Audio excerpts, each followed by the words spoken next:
ഏതായാലും കോഴിക്കോട് താമരശ്ശേരിയിൽ നിന്ന് നമുക്ക് അത്തരം ഒരു വാർത്ത വരികയാണ്. ഒട്ടും സുഖകരമായൊരു വാർത്തയല്ല. അവിടെ ഗവൺമെന്റ് ഹയർ സെക്കൻഡറി സ്കൂളിൽ ഓണാഘോഷത്തിനിടെ സംഘർഷം ഉണ്ടായിരിക്കുന്നു. 3 +1 വിദ്യാർത്ഥികൾക്ക് ഇതാ പരിക്കേറ്റിരിക്കുകയാണ്. +1 വിദ്യാർത്ഥികളെ +2 വിദ്യാർത്ഥികൾ മർദ്ദിക്കുകയായിരുന്നു. ആയുധം ഉപയോഗിച്ചാണ് മർദ്ദിച്ചതെന്ന പരിക്കേറ്റ വിദ്യാർത്ഥികൾ പറയും.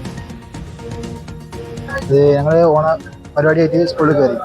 അപ്പോൾ ഞങ്ങൾ ഡ്രസ്സ് കോഡ് പെട്ടാണ് കയറി. ഞങ്ങൾ സീനിയേഴ്സ് കൊണ്ട് ഞങ്ങൾ വേറെ ഡ്രസ് കോഡ് ഇട്ട് ടീച്ചർമാരൊക്കെ സമ്മതിച്ചാണ്. പിന്നെ ഞങ്ങളായ ഇതിൽ അവർക്ക് ഇതിട്ട് കയറി. അപ്പോൾ പകുതിക്ക് തന്നെ ഞങ്ങൾ ഫോട്ടോ എടുക്കാൻ നോക്കി. ആര് +1 ഞങ്ങളെ ബാച്ചാർ. അപ്പോൾ ഓല് വന്നാൽ എടുക്കാൻ പറ്റില്ല പറഞ്ഞിട്ട് പ്രശ്നമാക്കി. നേരത്തെ കയറി അല്ലേ ഞങ്ങളുടെ ആൾക്കാർക്ക് മുഖത്തൊക്കെ വരക്കുണ്ട്. കൈ കൊണ്ടല്ല കുത്തി, വേറെ എന്തോ വെച്ചാണ് കുത്തി. അങ്ങനെ ചോരയൊക്കെ വന്നപ്പോൾ ഷഹദ് റഹ്മാനാണ് ചേരുന്നത്.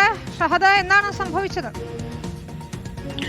വിനിത, 1 വർഷം മുൻപ് താമരശ്ശേരിയിൽ വെച്ച് 10ാം ക്ലാസ് വിദ്യാർത്ഥി ഷഹബാസിനെ മർദ്ദിച്ച് കൊലപ്പെടുത്തിയ ഒരു സംഭവം അത് മലയാളികൾ മറന്നിട്ടുണ്ടാകില്ല.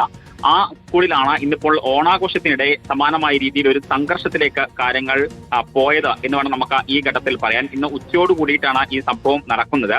സ്കൂളിലെ ഓണാഘോഷത്തിനിടയിലാണ് ഇത്തരത്തിൽ സീനിയർ വിദ്യാർത്ഥികൾ ജൂനിയർ വിദ്യാർത്ഥികളെ മർദ്ദിക്കുന്നത്. അതായത് ഒരേ കളർ ഡ്രസ് കോഡിലാണ് ഈ വിദ്യാർത്ഥികൾ എത്തിയിട്ടുണ്ടായിരുന്നത്. ആ സമയത്ത് ഫോട്ടോ എടുക്കുന്നത് തടഞ്ഞതാണ് +2 വിദ്യാർത്ഥികൾ. പിന്നീട് വാക്കേറ്റവും അത് കയ്യാങ്കളിയിലും ഏറ്റവും ഒടുവിൽ മർദ്ദനത്തിലും അവസാനിച്ചു എന്നുള്ളതാണ് നമുക്ക് ഈ ഘട്ടത്തിൽ വിദ്യാർത്ഥികളുമായി സംസാരിക്കുമ്പോൾ മനസ്സിലാക്കാൻ സാധിക്കുന്നത്. മാത്രവുമല്ല, ഇപ്പോൾ ഈ പരാതി ഉന്നയിച്ച അല്ലെങ്കിൽ മർദ്ദനമേറ്റ യുവാക്കൾ പറയുന്നത് ആയുധം ഉപയോഗിച്ചാണ് തങ്ങളെ സീനിയർ വിദ്യാർത്ഥികൾ മർദ്ദിച്ചത് എന്ന കാര്യമാണ് പറയുന്നത്. സംഭവത്തിൽ +1 വിദ്യാർത്ഥികളായ മുഹമ്മദ് ആദിൽ KK, റിഷാൻ, മുഹമ്മദ് അമീൻ VK എന്നിവർക്കാണ് പരിക്കേറ്റിട്ടുള്ളത്. ഇവരെ താമരശ്ശേരി താലൂക്ക് ആശുപത്രിയിൽ പ്രവേശിപ്പിച്ചിട്ടുണ്ട് എന്ന വിവരമാണ് ഈ ഘട്ടത്തിൽ പുറത്തു വരുന്നത്. മാത്രമല്ല, ഈ വിദ്യാർത്ഥികളുടെ മുഖത്തിനാണ് മർദ്ദനമേറ്റിട്ടുള്ളത്. എന്തായാലും ഈ വിദ്യാർത്ഥികൾ ആശുപത്രിയിലുണ്ട്. മറ്റു വിദ്യാർത്ഥികൾക്കും മർദ്ദനമേറ്റിട്ടുണ്ട് എന്ന കാര്യമാണ് ഇപ്പോൾ ഈ മർദ്ദനമേറ്റ +1 വിദ്യാർത്ഥികൾ പറയുന്നത്. അതാണ്, ഒരു കുഞ്ഞിന്റെ ജീവൻ പൊലിഞ്ഞ സ്കൂളാണ്. അതിന് പിന്നാലെ പലതരത്തിലുള്ള കരുതൽ നടപടികൾ സ്വീകരിച്ചിരുന്നു.